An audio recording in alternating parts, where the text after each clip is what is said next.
9 ყველაზე ჭკვიანური გამონათქვამი, რაც კი ოდეს მევთქვამთ. პირველი, ჩვენ განვიცდით უფრო დიდ ტკივილს ჩვენს წარმოსახვაში, ვიდრე რეალურად ხდება. ლუციუს ანეუს სენეკა. მეორე, არასდროს არ არის გვიან გახდე ის, ვინც თავად გსურს იყო, ჯორჯ ელიოტი. მესამე, ჩვენი ცხოვრება არის ის, რასაც ჩვენ მასზე ვფიქრობთ. მარკუს ავრელიუს ანტონიუს ავგუსტუსი. მეოთხე, ფიქრი რთულია, ზუსტად ამიტომ უმეტესობა განიკითხავს.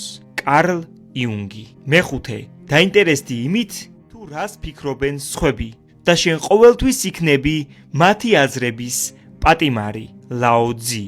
მეექვსე, სულელი იცნობა საუბრით, ბრძენი კი მდუმარებით. პითაგორა. მეშვიდე, თუ შენ ოთახში ყველაზე ჭკვიანი ხარ, ესე იგი არასწორ ოთახში ხარ, კონფუცი. მერვე, რაც უფრო მშვიდი ხარ, მით მეტის მოსმენა შეგიძლია, რუმი. და მეცხრე, შენ იმ საშიშროების წინაშე დგახარ, რომ იცხოვრო იმდენად კომფორტული და რბილი ცხოვრებით, რომ ისე მოკვდე, რომ ვერასდროს გააცნობიერო შენი ნამდვილი პოტენციალი, დევიდ გოგინსი. გაუზიარე ეს ვიდეო იმას, ვისაც ყველაზე მეტად სჭირდება ამის მოსმენა და შეინახე რომ არ დაგეკარგოს.